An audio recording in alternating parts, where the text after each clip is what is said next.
시가서 세미나 오신 여러분 환영합니다. 우리 옆에 계신 분들에게 말씀과 함께하는 당신을 사랑하고 축복합니다. 말씀과 함께하는 당신을 사랑하고 축복합니다. 아유, 인사가 긴데도 잘하시네요. 자, 우리 교회는 평신도 성경학교를 오늘도 말씀과 함께로 대체합니다. 재직 임명을 희망하시는 성도님들은 이 오늘도 말씀과 함께 영상을 보시면서 오늘 나눠드리는 성경 문제집을 풀고 그것을 교구장님에게 제출해 주시면 성경학교를 수료한 것으로 인정을 해드립니다.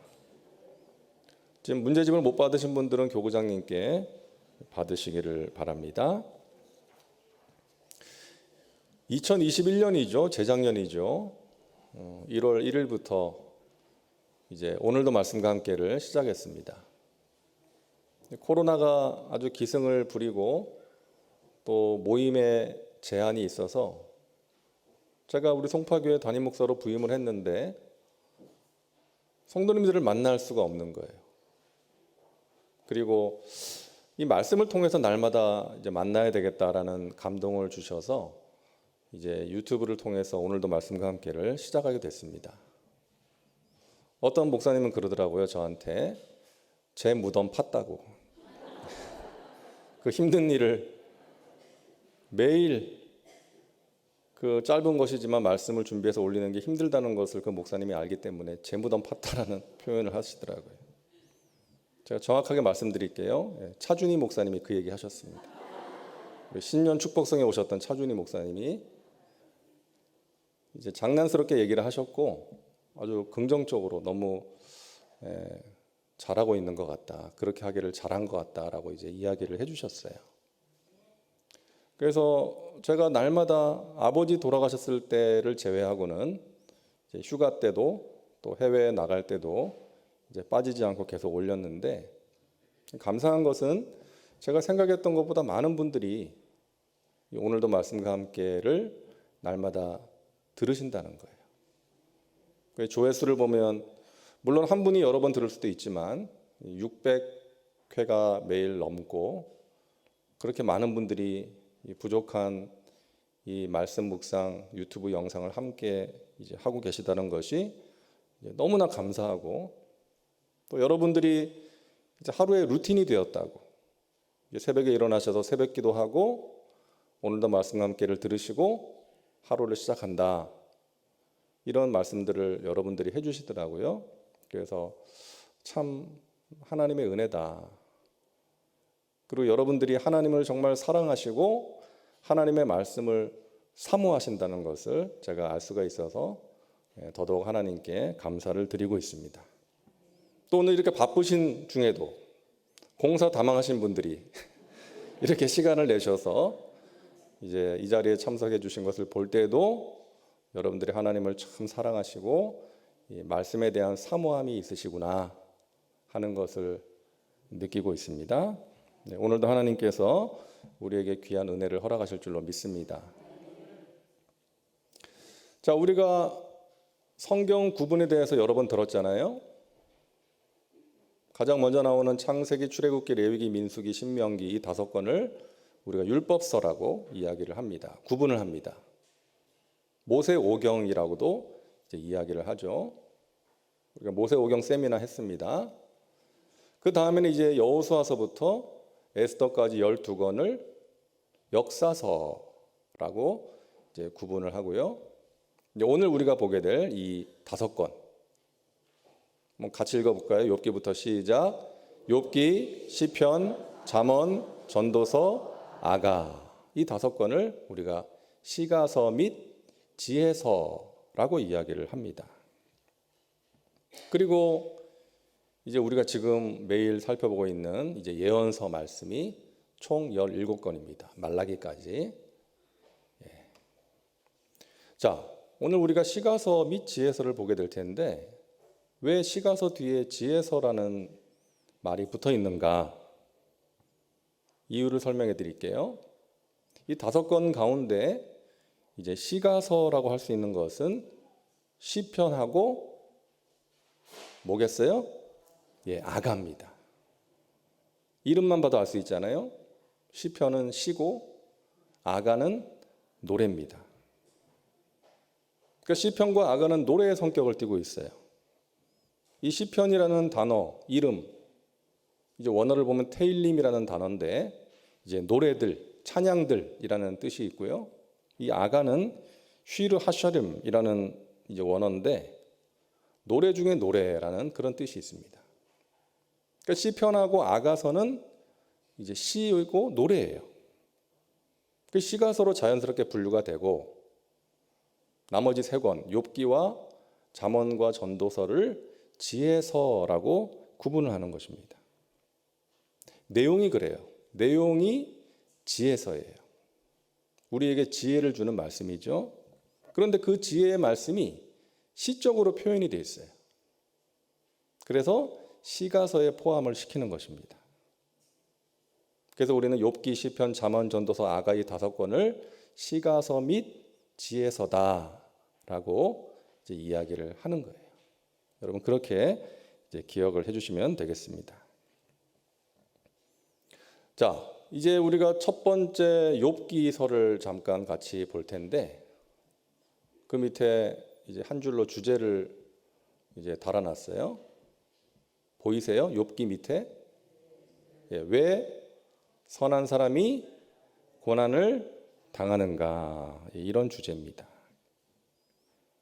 그래서 1장과 2장은 욥이 만난 재난에 대한 내용이고 3장부터 37장까지는 긴 분량인데 여러분 아시는 것처럼 욥과 친구들과의 변론입니다.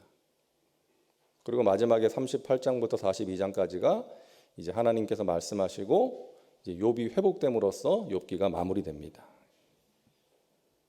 자, 우리가 욥기서에서 생각해야 될 몇 가지 주제를 함께 이 시간 나눌 텐데 첫 번째는 의인이 당하는 고난이에요. 의인이 당하는 고난. 1장과 2장에 나오는 내용인데 욥은 의인이었잖아요. 자, 보세요. 1장 1절에 욥은 온전하고 정직하여 하나님을 경외하며 악에서 떠난 자였다라고 말씀하고 있습니다. 그러니까 하나님 앞에서 바르게 산 사람이에요. 온전하고 정직하게. 악에서 떠나서. 자, 2절을 보니까요. 그에게 아들 7이 있었고 딸 3이 있었다. 10명의 자녀가 있었습니다. 여러분 성경에서 7과 셋, 7과 3이라는 숫자는 완전함을 가리키는 숫자예요. 7과 3. 그러니까 하나님께서 욥에게 완전하고 충만한 복을 주신 거예요. 그러니까 욥이 하나님 앞에서 온전한 삶을 살았고 완전하고 충만한 복을 받았다는 그런 의미입니다. 자, 그리고 3절을 보세요. 딱 보기만 해도 욥이 부자였다라는 것을 알 수 있습니다. 양이 7,000마리, 낙타가 3,000마리, 소가 500결이, 암나귀가 500마리. 옛날에는 이 가축의 수가 그 부의 척도였잖아요. 그러니까 욥은 재산도 많은 사람이었어요. 자, 그런데 여러분 또 5절을 보세요. 5절. 우리 같이 한번 읽을까요? 5절을 시작. 그들이 차례대로 잔치를 끝내면 욥이 그들을 불러다가 성결하게 하되 아침에 일어나서 그들의 명수대로 번제를 드렸으니 이는 욥이 말하기를 혹시 내 아들들이 죄를 범하여 마음으로 하나님을 욕되게 하였을까 함이라. 욥의 행위가 항상 이러하였더라.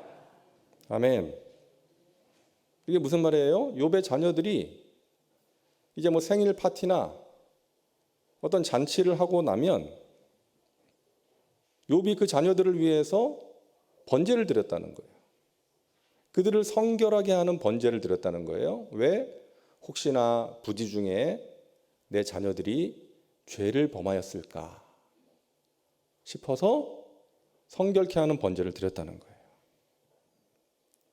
그러니까 여러분 이런 남자가 어디 있어요? 한마디로 완전한 남자 같아요. 완벽한 남자 같아요. 신앙심 좋았죠. 능력이 있죠. 자녀 교육도 잘 시키죠. 하나님 앞에서 부끄러움이 없는 그런 사람이 욥이었다는 거예요. 자, 그런데 여러분 우리가 아는 것처럼 사탄이 그 욥을 참소합니다. 뭐라 그래요? 하나님께 사탄이 말합니다. 욥이 어찌 까닭 없이 하나님을 경외하리이까? 욥이 하나님을 경외하고 신앙생활 잘하는 것은 이유가 있는 것입니다. 하나님이 그에게 복을 주셨기 때문에 그가 하나님을 잘 섬기는 거 아니겠습니까? 이렇게 말하는 거예요. 그와 그의 집과 그의 모든 소유물을 울타리로 두르심 때문이 아니니까. 욥의 신앙은 한마디로 기복신앙입니다. 하나님께 복을 받기 위해서 그렇게 하는 것이고 하나님께 복을 받았기 때문에 그렇게 하는 것입니다 라고 말을 하는 거예요.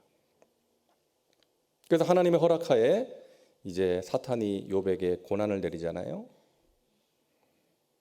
첫째는 소유물의 상실입니다. 이방 사람들, 스바 사람들과 갈대아 사람들이 와서 욥의 가축들을 빼앗고 종들을 죽입니다. 하늘에서 불이 떨어져 가지고 가축들과 종들이 죽습니다. 자기가 가진 재산을 잃어버렸어요. 둘째, 사랑하는 자녀들이 한 집에 모여서 식사를 하는데 갑자기 광풍이 불어가지고 지붕이 무너져가지고, 아니 한 명만 죽어도 슬픈데 그 사랑하는 자녀들이 한꺼번에 세상을 떠난 거예요. 얼마나 큰 충격입니까? 큰 고난이에요. 거기에 더해서 욥 자신에게도 질병이 찾아왔어요. 온몸에 종기가 났어요. 종기 하나만 나도 막 가려운데 온몸에 종기가 나가지고 질그릇 조각으로 몸을 긁을 수밖에 없는, 피가 나도록 긁을 수밖에 없는 그런 상황입니다. 재산 잃었죠. 사랑하는 자녀 10명 다 죽었죠. 자기 몸에 병 생겼죠. 총체적인 고난입니다. 사탄이 말한 것처럼 그와 그의 집과 그의 모든 소유물을 친 거예요. 여러분, 우리가 기억해야 될 것이 있습니다. 하나님을 경외하는 의인도 고난을 만날 수 있다는 거죠. 이유를 알기 힘든 고난을 만날 수 있다는 거예요. 인생의 고난이라는 것은 누구나 경험할 수 있다. 우리가 이것을 기억하는 것이 중요합니다. 하나님을 잘 믿고 신앙생활을 성실히 하는 사람도, 봉사 열심히 하는 사람도, 주의 종들도 고난을 만날 수 있다는 것을 우리가 알아야 되는 거예요. 그러니까 신앙의 어떤 초기 단계에 있는 사람들이 그런 이야기 자주 하잖아요. 예수 믿으면 복 받는다며, 형통하다며. 왜 내가 예수 믿었는데 이런 어려움을 당해야 되냐? 나 예수 안 믿겠다. 그러면서 신앙의 길을 떠나는 사람들이 간혹 있잖아요. 근데 우리가 알아야 되는 거예요. 하나님을 잘 섬기는 욥도 고난을 만났다는 거예요. 우리도 그럴 수 있다는 것입니다. 인생길이 고난길이다. 고난에는 다양한 이유가 있다. 우리가 뒤에서 이제 다시 볼 내용인데요. 고난의 이유는 다양하다는 거예요. 우리가 한두 가지 이유로 고난받는 사람을 정죄해서는 안 된다는 거예요. 자, 이런 고난을 만난 욥이 어떤 반응을 보입니까? 이 3장부터는 이제 욥이 탄식을 하는데, 그 앞에 보면 우리가 잘 아는 말씀이 있잖아요. 욥기 1장 21절과 22절 우리 같이 읽겠습니다. 이르되 내가 모태에서 알몸으로 나왔사온즉 또한 알몸이 그리로 돌아갈지라. 주신 이도 야훼시요 거두신 이도 야훼시오니 야훼의 이름이 찬송을 받으실지이다 하고, 이 모든 일에 욥이 범죄하지 아니하고 하나님을 향하여 원망하지 아니하니라. 아멘. 욥이 놀랍죠. 소유물 다 빼앗기고 자식들 다 죽고 몸에 병까지 걸렸는데, 주신 이도 야훼시요 거두신 이도 야훼시오니 야훼의 이름이 찬송을 받으실지어다.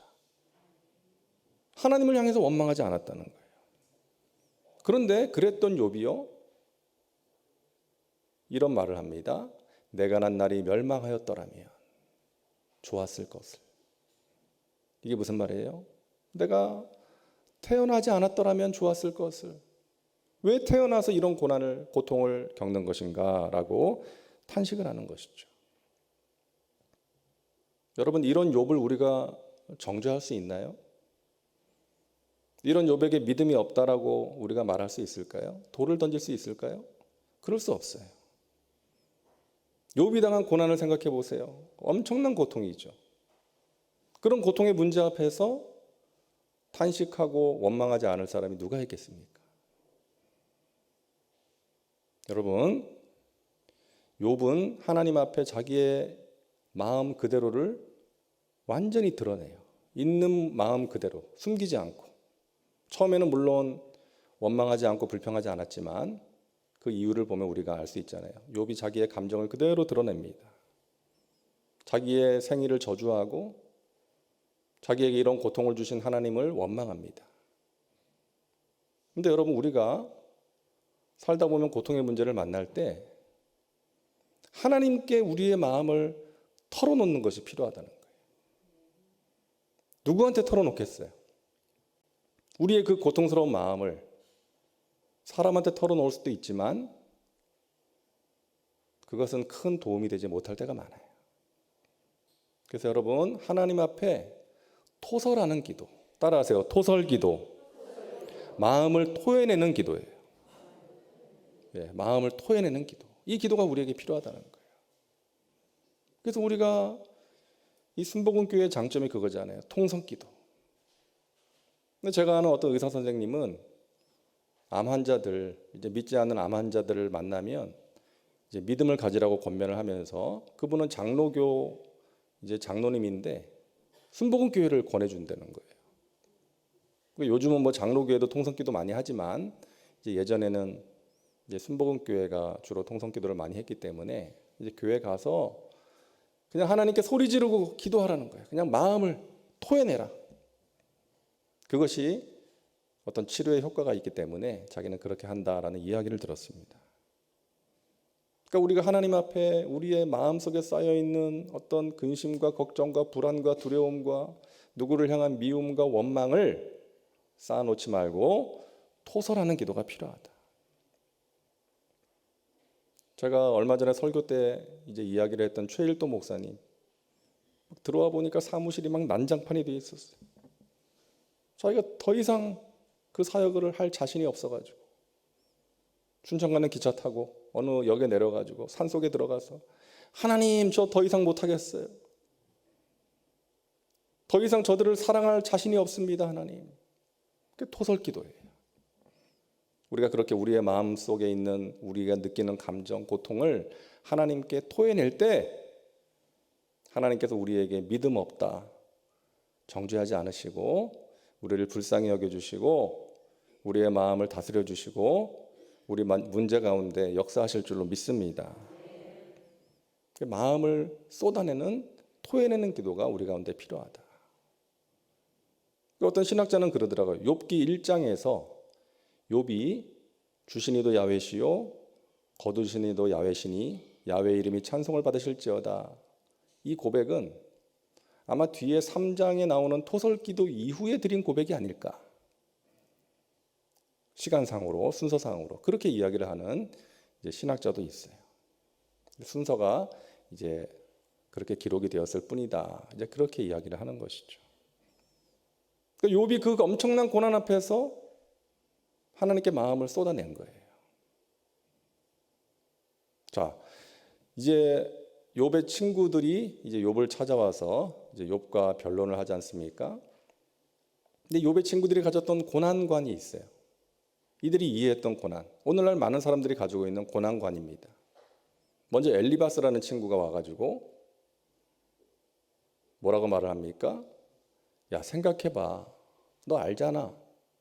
죄 없이 망한 사람 있니? 악을 밭갈고 독을 뿌리는 자는 그대로 거두는 거 아니겠니? 그러니까 모든 고난의 원인이 어디에 있다? 죄에 있다. 너가 이렇게 고난을 만나는 것은, 당하는 것은 너의 죄 때문이 아니겠니? 이렇게 말을 하는 거예요. 인과응보의 논리를 펼치는 것입니다. 모든 원인이 죄에 있다. 자, 빌닷이라는 친구도 마찬가지입니다. 이 사람은 한술 더 떠요. 네 자녀들이 죽은 것도 자녀들의 죄의 결과 때문 아니겠니? 이런 말까지 하는 거예요. 네.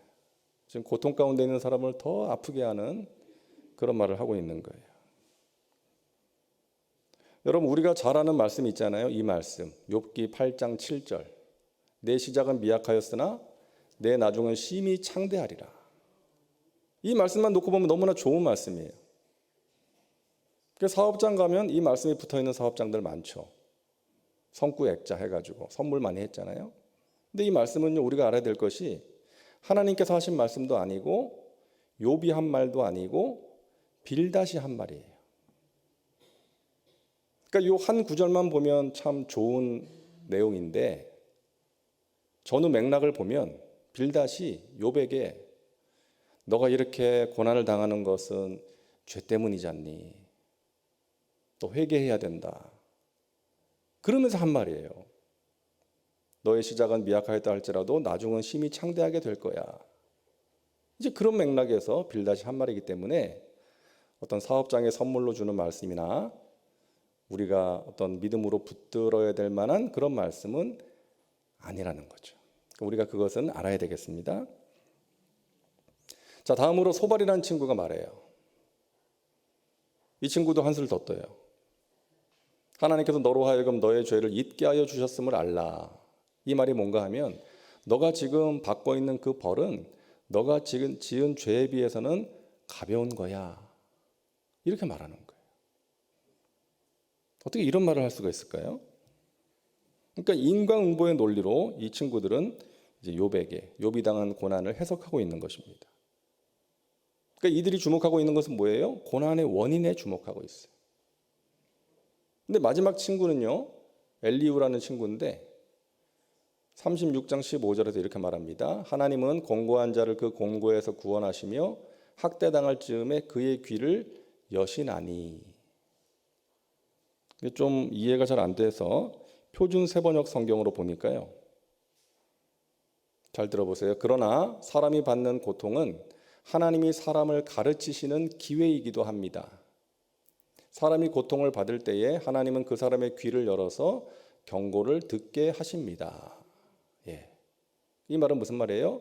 고난은 하나님께서 사람을 가르치시기 위한 기회야. 그러니까 너가 고난 당하는 것은 하나님께서 너에게 무언가를 가르치시기 위해서 그렇게 하시는 거야 라고 이야기를 하는 거예요. 물론 이 친구들의 이야기가 다 맞아요. 죄 때문에 받는 고난이 있고 교육적인 고난이 있어요. 하지만 욥이 당한 고난은 그런 고난이 아니었던 거죠. 그 욥기서를 통해서 우리가 들어야 될 메시지는 무엇입니까? 아까도 보았던 것처럼 이해하기 힘든 고난이 있고 고난에는 반드시 끝이 있다는 거예요. 한번 1번을 같이 읽겠습니다. 시작. 이해하기 힘든 고난이 있으며 고난에는 끝이 있다. 여러분, 고난의 원인은 다양하다는 거예요. 욥의 친구들이 말했던 인과응보의 고난도 있고 교육적인 목적의 고난도 있어요. 그리고 공동체적인 고난도 있어요. 공동체가 힘들어지면 나도 힘든 거죠. 우리가 나라와 민족을 위해서 기도하고 교회를 위해서 기도해야 되는 이유도 그런 맥락이에요. 나라가 잘 돼야지 내가 잘 되고 교회가 잘 돼야지 나도 좋은 거예요.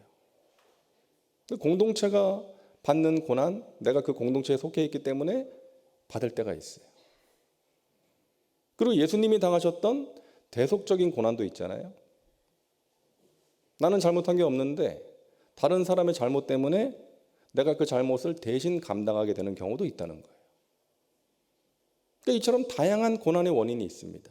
내 잘못 때문에 당하는 고난도 있고 다른 사람의 잘못 때문에 당하는 고난도 있고 어떤 아까 누구예요? 엘리후가 말했던 하나님께서 우리에게 무언가를 가르치시기 위해서 깨닫게 하시기 위해서 주시는 고난도 있고요. 다양한 이유의 고난이 있어요. 우리를 부르시기 위해서 하나님의 종으로 하나님의 일꾼으로 하나님의 자녀로 부르시기 위해서 우리에게 허락하시는 고난도 있는 것입니다. 다양한 고난의 원인이 있다는 거예요. 그리고 여러분, 우리가 기억해야 될 것은 그 고난에 반드시 끝이 있다. 따라하세요. 고난에는 끝이 있다. 여러분, 고난은 과정입니다. 지나가는 거예요.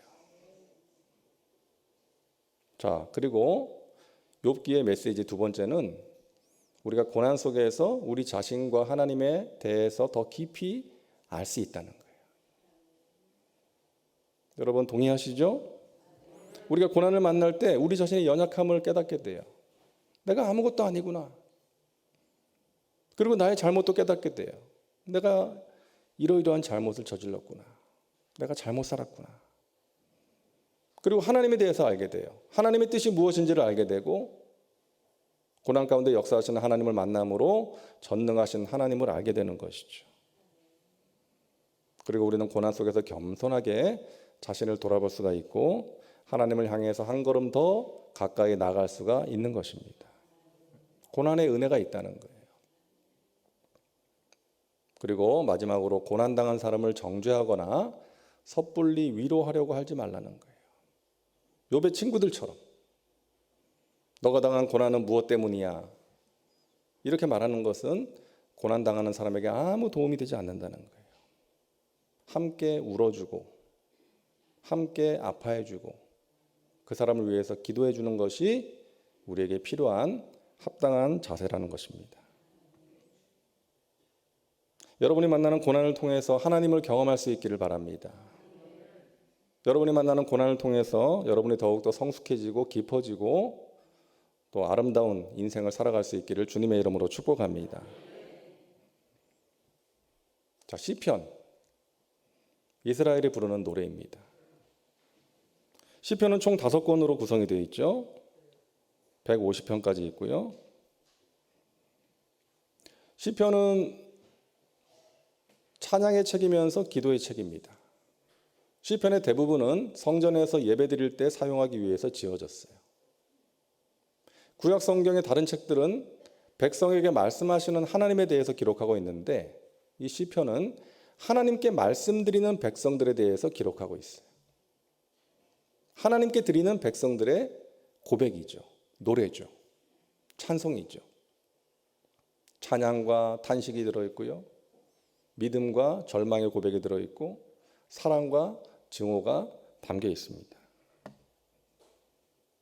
시편은 크게 2가지로 분류한다 그랬죠. 따라하세요. 찬양시, 탄원시. 찬양시와 탄원시가 있습니다. 둘 중에 어느 게 더 많을까요? 네, 잘 아시네요. 탄원시가 더 많습니다. 우리 인생이 그렇잖아요. 우리도 하나님께 항상 찬양하면서 살면 좋겠지만 때로는 우리 입에서 한숨이 나올 때가 있고 탄식이 나올 때가 있지 않습니까? 시편에도 찬양시보다 탄원시가 더 많습니다. 자, 먼저 찬양시. 이 찬양시는 하나님께서 하신 말씀과 행동에 대한 인간의 반응이에요. 자, 하나님께서 홍해를 가르시고 이스라엘 백성들을 건너가게 하셨어요. 그때 이스라엘 백성들이 이렇게 찬양했죠. 하나님께서 행하신 일들을 노래한 거예요. 여러분, 찬양시의 패턴이 있습니다. 첫째는 찬양을 촉구해요. 하나님을 찬양할지어다. 찬양을 촉구하고 나서 찬양을 해야 되는 이유와 내용에 대해서 이야기를 하는 그런 패턴으로 되어 있습니다. 대표적으로 우리가 시편 117편을 보면 알 수가 있어요. 먼저 찬양을 촉구합니다. 1절에서 우리 같이 읽을게요. 시작. 너희 모든 나라들아 야훼를 찬양하며 너희 모든 백성들아 그를 찬송할지어다. 찬양을 촉구하고 있잖아요. 하나님을 찬양할지어다.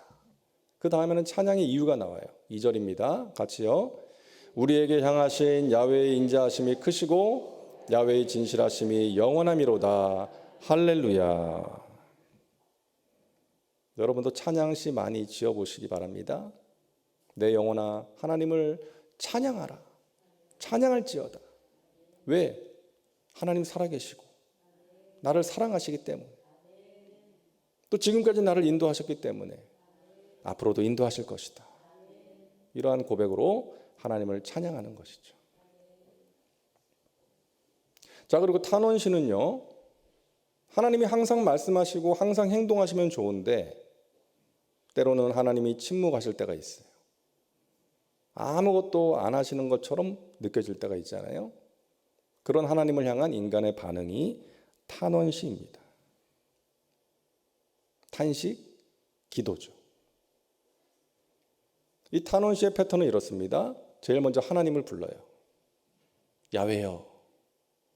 그 다음에 불평하고 탄원합니다. 어느 때까지입니까? 왜 그냥 두고 보십니까? 이러면서 그 다음에 도움을 요청해요. 하나님 우리를 도와주십시오. 그 다음에 신뢰의 고백이 나와요. 하나님은 전능하시고 우리를 보호하시는 분이심을 믿습니다. 그리고 찬양을 맹세하는 것으로 마무리돼요. 그 하나님을 찬양하겠습니다. 이 패턴을 대표적으로 보여주는 것이 시편 13편이에요. 한번 같이 볼까요? 제일 처음에 하나님을 부르죠. 야훼여라고 불러요. 그 다음에 이제 불평과 탄원이 나옵니다. 하나님 어느 때까지입니까? 나를 영원히 잊으셨습니까? 주의 얼굴을 나에게서 어느 때까지 숨기시겠습니까? 이러면서 어느 때까지? 주여 어느 때까지입니까? 그 다음에 3절과 4절을 보면 우리 같이 읽을까요? 시작. 야훼 내 하나님이여 나를 생각하사 응답하시고 나의 눈을 밝히소서. 두렵건대 내가 사망의 짐을 잘까 하오며 두렵건대 나의 원수가 이르기를 내가 그를 이겼다 할까 하오며 내가 흔들릴 때에 나의 대적들이 기뻐할까 하나이다. 내가 사망의 잠을 잘까 하오며 나의 원수가 이르기를 나를 이겼다 할까 하옵니다. 대적들이 기뻐할까 합니다. 나를 생각하사 응답하시고 나의 눈을 밝혀주시옵소서. 도움을 요청하는 거죠. 그 다음에 신뢰의 고백이 나와요. 같이 읽습니다. 그러나 나는 오직 주의 사랑을 의지하여 싸우니 나의 마음은 주의 구원을 기뻐하리이다. 우리가 가진 성경에는 없는데 앞에 그러나라는 단어가 생략되어 있어요. 그러나 나는 오직 주의 사랑을 의지하여 싸우니 나의 마음은 주의 구원을 기뻐하리이다. 하나님을 향한 신뢰의 고백이죠. 그리고 마지막으로는 같이 읽습니다. 내가 야훼를 찬송하리니 이는 주께서 내게 은덕을 베푸심이로다. 네, 우리가 이렇게 기도할 수 있는 거예요. 이런 패턴으로 하나님을 부르죠. 하나님, 저에게 이런 문제가 있어요. 왜 내가 이런 문제를 당해야 돼요? 왜 내가 저런 사람 만나야 돼요? 너무 힘들어요. 고통스러워요. 이렇게 불평하고 탄원하고 할 수 있죠. 그 다음에 하나님, 저를 도와주세요. 이 문제를 해결해 주세요. 저 사람과의 힘든 관계를 하나님 해결해 주세요. 그렇게 도움을 요청하고 그 다음에 신뢰의 고백. 하나님께서 그렇게 해주실 줄로 믿습니다. 그리고 마지막으로는 찬양을 맹세하는 거죠. 하나님을 찬양합니다. 하나님 감사합니다. 할렐루야. 그러면서 기도를 마무리하는 거예요. 자, 탄원시를 보면 우리가 지금 구조를 본 것처럼 하나님을 부르고 불평하고 탄원하고 그러다가 갑자기 분위기가 반전됩니다. 하나님 언제까지입니까? 막 그렇게 탄식하고 불평하다가 갑자기 하나님께서는 나의 구원이 되시고 우리를 인도하실 줄로 믿습니다. 그런 신뢰의 고백으로 분위기가 반전되는 거예요. 그 이유를 여러분 신년 축복성회 때 들으셨는데 혹시 기억하십니까? 두 가지 이유가 있었다 그랬어요. 첫째는 과거를 회상하는 거예요. 과거의 경험을 회상하는 거예요. 내가 과거에 경험했던 하나님, 그 체험을 통해서 믿음을 고백하는 거예요. 하나님, 지금 제가 이런 어려움이 있고 제 마음이 힘들지만 하나님께서 예전에 나를 구원해 주셨고 나의 문제를 해결해 주셨기에 이번에도 그렇게 하실 줄로 믿습니다. 이런 신뢰의 고백이 나오는 거예요. 또 한 가지 이유는 미래의 사건이 현재화되는 거라 그랬어요. 그러니까 앞으로 생길 일을 미리 믿음으로 고백하는 거예요. 하나님께서 그렇게 해주실 것을 믿습니다. 제 기도가 응답되었습니다. 제 문제 해결 받았습니다. 감사합니다. 미래에 일어날 일을 현재로 당겨서 감사의 고백을 드리는 것입니다. 저와 여러분의 삶 가운데 이런 하나님을 향한 찬양의 노래와 또 탄원의 노래, 하지만 그 탄원의 노래가 탄원으로 끝나는 것이 아니라 하나님을 향한 믿음을 고백하고 하나님을 찬양하는 것으로 마무리되는 그런 하나님을 향한 노래가 우리의 삶 가운데 넘쳐날 수 있기를 간절히 바랍니다. 이 시편은 우리가 일일이 다 살펴볼 수 없기 때문에 이 정도로 마무리를 합니다. 다음은 잠언입니다. 지혜로운 노인이 들려주는 짤막한 조언, 이렇게 해놨는데요. 잠언의 구성은 1장부터 9장까지 하나님의 지혜와 세상적인 지혜를 비교하고 있고 10장부터 24장까지는 다양한 주제로 구성이 되어 있어요. 진리의 꽃다발이라는 표현을 씁니다. 이 부분을. 워낙 많은 다양한 진리가 담겨져 있기 때문에 우리에게 주신 진리의 꽃다발이다. 그리고 25장부터 29장까지는 히스기야의 신하들이 수집한 솔로몬의 잠언이 기록되어 있고요. 마지막 2장에는 솔로몬이 아닌 두 사람이 기록한 잠언, 아굴과 르무엘의 어머니의 잠언이 기록되어 있습니다. 그 잠언은 대부분 솔로몬이 기록했어요. 솔로몬의 잠언이라 하고 1장 1절에 말씀하고 있습니다. 솔로몬이 누구의 아들이에요? 다윗의 아들이에요. 그러니까 솔로몬이 이러한 잠언을 기록할 수 있었던 것은 아버지 다윗으로부터 물려받은 영적인 유산이 있었기 때문입니다.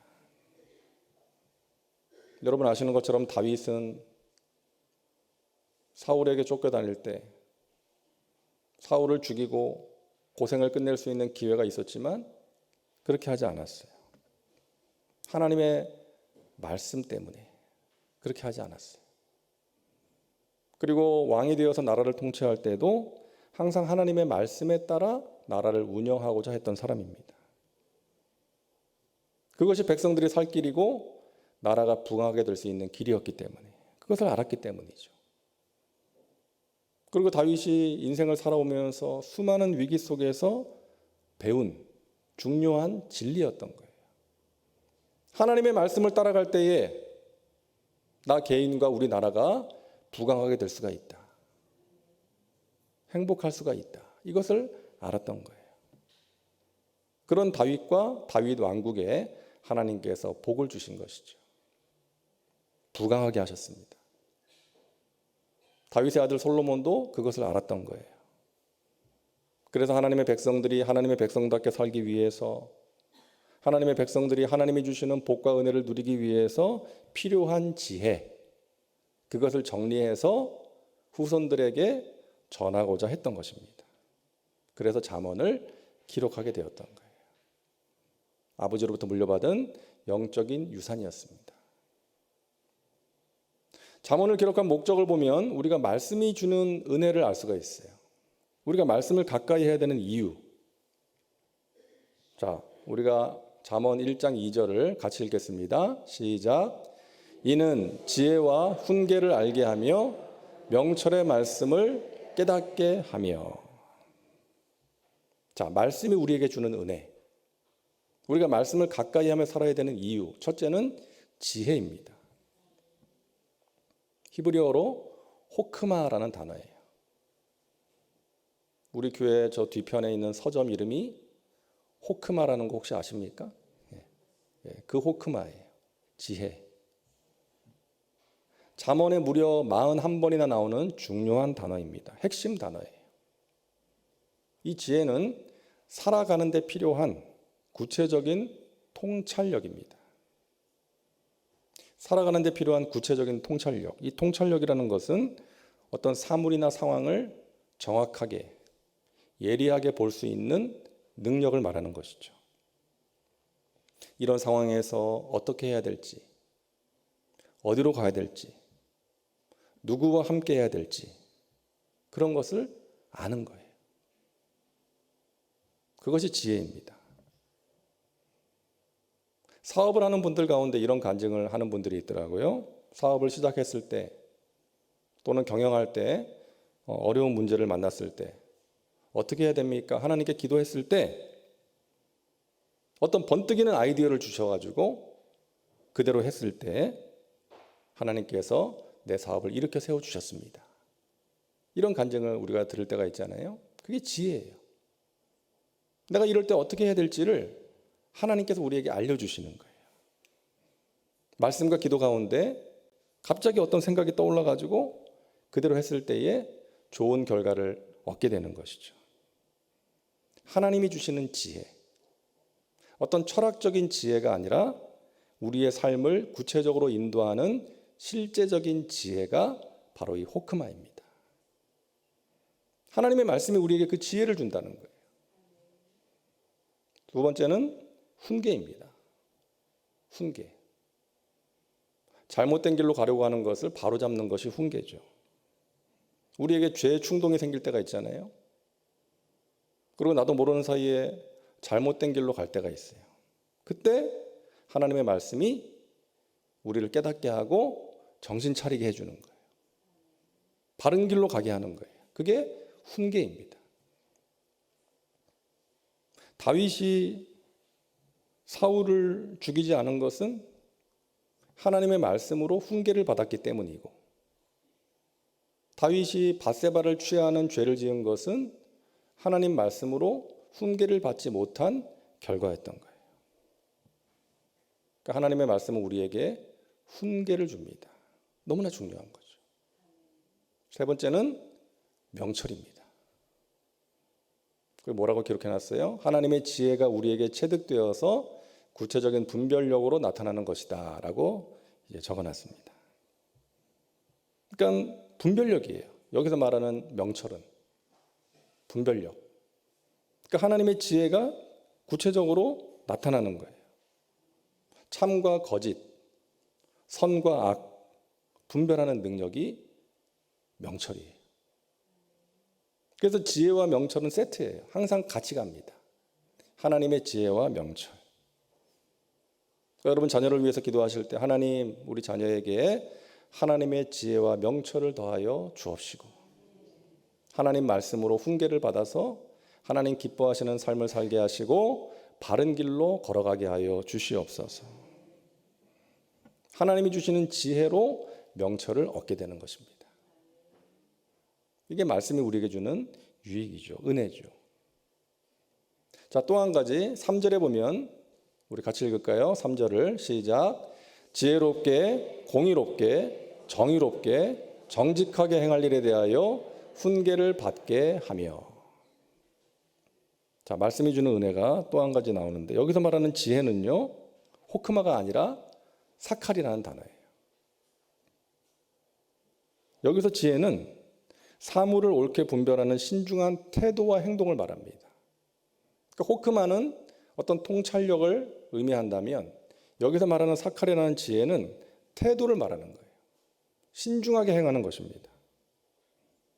그러니까 지혜롭게 행하는 것의 반대는 뭐겠어요? 경솔하게, 맹목적으로 행하는 것입니다. 무조건 막 밀어붙이는 거. 우리가 불도저 같이 밀어붙인다라는 표현을 쓰지 않습니까? 좋게 말하면 추진력이 있는 것이지만 불도저 같이 밀어붙이다 보면 주위 사람들에게 아픔을 줄 수 있고 안 좋은 결과를 초래할 수도 있는 거예요. 특히 하나님의 공동체에서는 내 생각대로 밀어붙여서는 안 되죠. 하나님의 뜻을 분별할 수 있는 지혜, 신중하게 행하는 지혜가 필요한 것입니다. 그러니까 하나님께 기도하면서 신중하게 결정하고 행하는 지혜가 필요한 거예요. 특히 리더들에게. 우리 교회 모든 리더들에게 이와 같은 지혜가 있기를 간절히 바랍니다. 신중하게 행하는 태도를 말하는 거예요. 다음에 공의가 있습니다. 공의는 죄를 이기는 능력이에요. 아무리 큰 일을 이루고 성공을 했다 할지라도 하나님 말씀에서 벗어났다면, 죄를 지었다면 그것은 하나님 앞에서 의미가 없는 거예요. 그러니까 하나님께서 말씀을 통해서 그것을 막아주십니다. 죄를 이길 수 있게 하시는 거예요. 그리고 공의와 비슷한 정의가 있잖아요. 정의는 예전 성경에 보면 공평하게라고 되어 있습니다. 공평. 그러니까 다른 사람에 대해서 가지는 올바른 태도를 말하는 거예요. 그게 정의입니다. 자신의 이익을 위해서 다른 사람에게 해를 끼치면 안 되잖아요. 정의롭지 못하게 행하는 거예요. 내 마음에 따라서 사람들을 대하면 안 되고 공정하게 해야 됩니다. 공평하게. 그것이 정의예요. 이 나라의 정의가 실현되게 해달라고 하는 것은 그런 의미인 것입니다. 마지막으로 정직이 있어요. 하나님의 백성들은 하나님 앞과 사람들 앞에서 정직해야 됩니다. 거짓을 행하면 안 돼요. 하나님의 백성들은 좀 똑똑하지 못해도, 유능하지 못해도 정직해야 됩니다. 거짓말을 행해서는 안 돼요. 하나님 앞에서 정직해야 되고, 그러면 하나님께서 우리의 모든 허물을 용서해 주시는 거죠. 정직하기만 하면, 감추지 않고 거짓말하지 않으면 하나님은 우리를 용서해 주시고, 사람들과의 관계에서도 우리가 정직할 때 인정받을 수가 있는 것입니다. 그래서 잠언은 하나님의 백성들이 알아야 되고 지켜야 되는 삶의 어떤 규범과 법도를 가르침으로써 하나님께서 기뻐하시는 삶을 살도록 하기 위해서 기록이 된 것입니다. 자, 잠언의 핵심 요절이 있습니다. 잠언의 요절이 1장 7절이에요. 우리 같이 읽습니다. 야훼를 경외하는 것이 지식의 근본이거늘 미련한 자는 지혜와 훈계를 멸시하느니라. 이게 잠언의 요절입니다. 야훼를 경외하는 것이 지식의 근본이다. 9장 10절도 같은 내용이죠. 야훼를 경외하는 것이 지혜의 근본이요 거룩하신 자를 아는 것이 명철이니라. 우리를 바른 길로 인도하고 복된 삶을 살게 만드는 하나님이 주시는 지혜와 훈계와 명철, 이것은 하나님과의 바른 관계 속에서 주어지는 것들이다. 그래서 야훼를 경외한다는 것은 하나님과의 바른 관계를 의미하는 것이죠. 하나님과 올바른 관계 속에서 살아갈 때 우리는 하나님이 주시는 지혜와 훈계와 명철을 가지고 복된 삶을 살 수 있다. 그렇기 때문에 우리의 최대 관심은 뭐가 되어야 된다? 하나님과의 관계에 있어야 된다. 그것이 우리의 최대 관심사가 되어야 한다는 것입니다. 미련한 자들은 그러죠. 그게 밥 먹여주냐, 돈 벌어주냐, 성공하게 해주냐, 그런 말을 하는데 그 사람들은 진정한 성공과 복이 무엇인지를 몰라서 그러는 것이죠. 그들이야말로 미련한 사람입니다. 진정한 성공과 의미, 삶의 의미가 어디 있습니까? 하나님 안에 있다는 것이죠. 그래서 우리는 이 세상에 그 무엇보다도 하나님을 알아야 되고 이 세상에 그 무엇보다도 하나님을 사랑해야 되는 거예요. 그것이 지식과 지혜의 근본이기 때문에, 그것이 복된 삶의 열쇠이기 때문에 우리 각 사람이, 그리고 우리의 자녀들이 하나님을 경외함으로 하나님과의 바른 관계 속에서 살아갈 때 하나님이 주시는 지혜와 지식으로 복된 삶을 살아갈 수가 있다는 것, 여러분 꼭 기억하시기를 바랍니다. 이 세상의 그 어떤 사람과의 관계보다 하나님과의 관계가 중요하다는 거예요. 자, 다음으로 전도서입니다. 전도서. 전도서는 먼저 서론에서 인생의 허무함을 다루고 있고요. 그리고 4개의 강론으로 구성이 되어 있습니다. 그리고 마지막에 이제 결론을 내리고 있는데, 전도서의 핵심 주제는 이거예요. 인생의 허무함입니다. 1장 2절을 우리 같이 읽겠습니다. 헛되고 헛되며 헛되고 헛되니 모든 것이 헛되도다. 이 짧은 구절 안에 헛되다는 말이 5번이나 반복이 되고 있어요. 헛되다. 이거 누가 고백한 거예요? 인생의 모든 것을 부족함이 없이 가지고 누렸던 솔로몬이 인생 말년에 고백하는 것입니다. 모든 것이 헛되다. 내가 가져봤어. 내가 누려봤어. 행복을 위해서 할 수 있는 건 내가 다 해봤어. 그런데 헛되다는 거예요. 여러분, 여기서 헛되다는 것은 인생 자체가 살만한 가치가 없다, 이런 염세주의적인 태도가 아니라 하나님을 떠난 인생의 수고와 모든 노력이 헛되다는 거예요. 그것을 강조하고 있는 것입니다. 하나님을 떠나서 영원하지 못한 이 세상의 어떤 것들의 가치를 두고 그것을 추구하려고 하는 노력과 수고가 본질적으로 헛되다는 거예요. 그것을 전도서는 강조하고 있습니다. 그래서 하나님을 떠난 인생의 무의미함과 헛되다는 것을 강조하면서 하나님만이 인생의 참된 가치가 되시고 우리에게 영원한 생명을 주시는 유일하신 존재라는 것, 그것을 알고 하나님을 경외하도록 하기 위해서 전도서가 기록이 된 것입니다. 자, 인생이 허무한 이유가 뭐겠어요? 첫째, 유익이 없다는 거예요.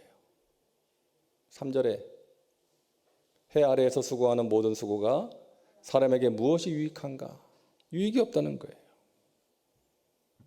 이 해 아래에서라는 표현은 전도서에 자주 나오는 표현인데 어떤 물리적인 공간을 의미한다기보다는 죄 가운데 빠져있는 이 세상을 의미하는 표현입니다. 하나님을 떠난 이 죄 가운데 빠진 이 세상 속에서 행하는 모든 수고가 유익이 없다, 무의미하다. 여러분, 우리 모든 인간은 이 세상에서 살아가는 동안 평생을 수고하면서 무언가를 이루어 보고자 노력하지 않습니까? 목표를 세우고 전심전력합니다. 하지만 그 모든 수고를 허무하게 만드는 게 있어요. 뭐예요? 죽음이죠. 죽음 앞에서 우리의 모든 수고와 노력은 허무합니다. 헛된 것이 되고 마는 거예요. 물론 후손들에게 우리의 수고와 업적이 이제 전해질 수 있죠. 기억되고 계승될 수 있지만 우리 자신에게는 유익이 없는 거예요. 죽고 나면 더 이상 유익이 없는 거예요. 그렇기 때문에 하나님 안에 거하며 하나님의 뜻대로 행한 자만이 별과 같이 영원토록 빛나는 존재가 된다는 것을 기억하고 하나님의 뜻대로 행한 것만이 의미가 있고 유익이 있다는 것을 기억하고 주님 안에서 주님의 뜻대로 수고하고 주님의 뜻대로 행하는 삶을 살아야 될 줄로 믿습니다. 그걸 말하는 거예요. 둘째, 만족이 없다는 거예요. 만족이 없다. 눈은 보아도 족함이 없고 귀는 들어도 가득 차지 아니하도다. 여러분, 솔로몬은요 많은 여자들을 아내로 뒀잖아요. 후궁이 1000명이었어요. 이름도 몰라요, 성도 몰라. 저 사람이 내 부인인지, 누가 지나가다가 전하 강령하시옵니까? 누구신지, 누구시죠? 제가 얼마 전에 전하와 함께 하룻밤을 지냈던 아무개 아닙니까? 아이고 죄송합니다. 워낙 많아가지고 제가 기억을 못했습니다. 그럴 것 같아요. 후궁이 1000명이나 되니까 어떻게 다 기억을 하겠어요? 솔로몬이 그런 사람이었어요. 많은 여자들을 아내로 뒀고 많은 재물을 가졌고 한 나라의 최고 권력자로서 많은 것을 소유하고 누렸지만 인간이 이 세상에서 누릴 수 있는 최고의 영광을 다 누렸지만 그런 것들이 자신에게 만족을 주지 못했다는 것입니다. 그래서 그의 입에서 나온 말이 모든 것이 헛되다는 탄식이었던 것이죠. 사랑하는 여러분, 여러분은 만족을 어디에서 구하고 계십니까? 여러분은 어디에서 만족을 찾고 계세요? 네, 정답을 다 아실 거예요. 이 세상의 것들은 우리에게 참된 만족을 주지 못한다는 거예요. 많이 가진들, 높은 자리에 오른들, 우리 영혼에는 채워지지 않는 빈자리가 있다는 것입니다. 여러분, 우리가 하나님을 믿는다는 것이 무엇을 의미하는 거예요? 하나님으로 만족한다는 거예요. 믿으십니까? 하나님으로 만족합니다. 하나님 한 분이면 됩니다. 이런 고백을 갖는 거예요. 하나님으로 기뻐합니다. 하나님을 모시지 않고 사는 사람은 끝내 만족함이 없는 허무예요. 허무한 인생이에요. 하지만 하나님과 함께 사는 믿음의 사람은 어려운 상황 속에서도 야훼는 나의 목자시니 내가 부족함이 없습니다. 부족함이 없는 삶을 살아가는 거예요. 주님 안에서 만족하는 것입니다. 저와 여러분에게 이와 같은 만족이 있기를 바랍니다. 하나님으로 만족하는, 하나님의 은혜로 만족하는 그런 삶을 살아가시기를 바랍니다. 그리고 셋째로 낙이 없다는 거예요. 그래서 인생이 허무한다는 것입니다. 낙을 누리나 하였으나 보라 이것도 헛되도다. 여기서 말하는 낙은 육신의 쾌락을 말하는 것이죠.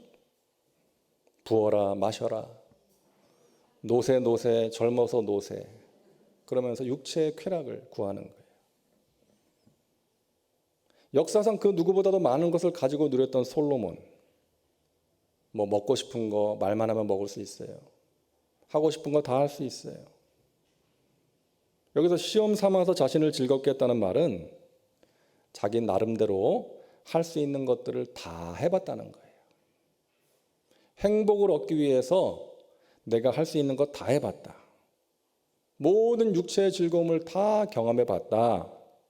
하지만 거기에 만족과 행복이 없었다는 것입니다. 여러분, 처음에 얼마 동안에는 좋을 수 있어요. 낙이 있어요. 근데 계속되다 보면 좋은 줄 몰라요. 지루해지고 권태감이 찾아옵니다. 그래서 더 자극적인 것을 찾게 돼요. 추구하게 돼요. 그러다 폐인이 되는 거죠. 더 센 거, 더 강한 거, 더 자극적인 거. 막 술로 안 되니까 막 술에다 막 뭘 타고 폭탄주를 만들어서 마시고 마약에 중독되고 그러는 거 아니겠어요? 부잣집 자녀들 가운데 그런 사람들 많잖아요. 돈은 많아서 마음껏 쓸 수 있어요. 근데 재미가 없어. 아무리 돈을 쓰고 놀아도. 더 자극적인 것을 찾다가 육체의 즐거움에는 진정한 만족이 없기 때문에 술과 마약, 또 성적인 것들에 중독이 되어 살다가 인생을 스스로 망치게 되는 것이죠. 그래서 이 인생의 허물을 극복하기 위해서 어떻게 해야 되는가? 전도서 기자는 말하는 것이죠. 따라하세요. 너의 창조주를 기억하라. 창조주 하나님을 기억하라.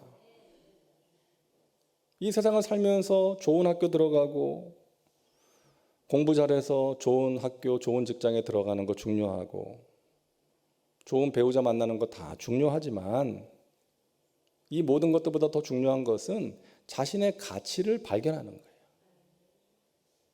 내가 어떤 존재인가를 아는 것입니다. 그러기 위해서 하나님께 돌아와야 되는 거예요. 우리 하나님께 인생의 설계도가 있기 때문에 하나님을 만날 때 하나님과의 관계 속에서 내가 어떤 존재인지를 분명하게 알 수가 있고 무엇을 위해서 어떻게 살아가야 되는지를 알 수 있기 때문에 하나님께로 돌아와야 된다는 거예요. 그럴 때 인생의 허물을 극복할 수 있다는 것입니다. 여러분, 우리 인생의 모든 답은 하나님께 있다는 거 믿으시죠? 우리 인생의 모든 문제의 해답은 하나님께 있습니다. 하나님께 돌아오지 않으면 이 세상 속에서 방황할 수밖에 없는 거예요. 계속해서 물음표만 생겨요. 의문부호만 생겨요. 내가 어떤 존재인가? 내가 어디에서 와서 왜 살며 어디로 가는가? 알 수가 없는 거예요.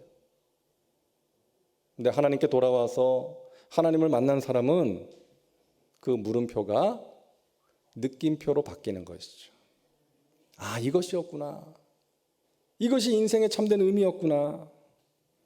나라는 존재가 하나님께서 사랑하시는 존귀한 존재구나. 그것을 알게 되는 거예요.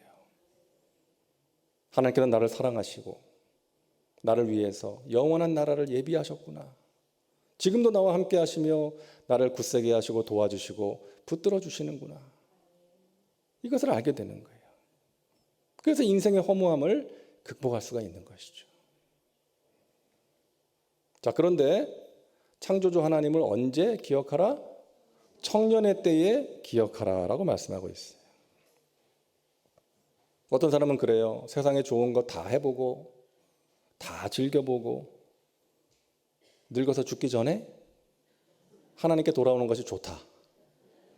그 철없는 생각이죠.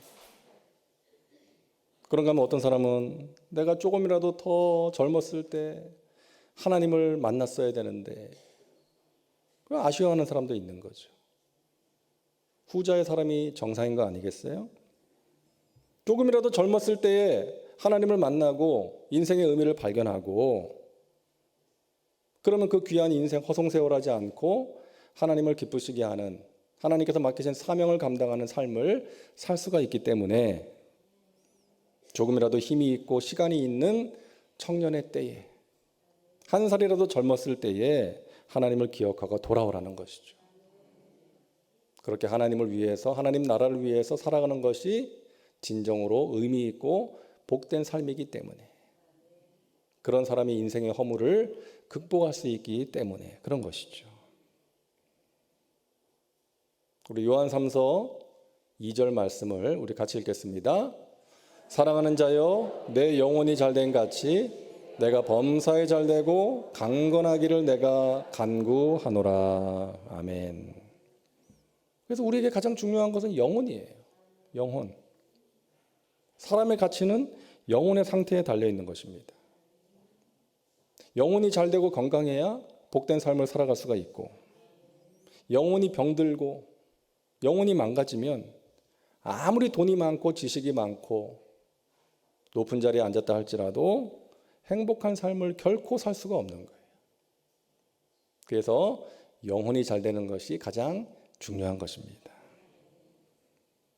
그래서 인생의 진정한 행복이라는 것은 하나님으로부터 주어지는 것이지 이 세상에서 찾아낼 수 없다.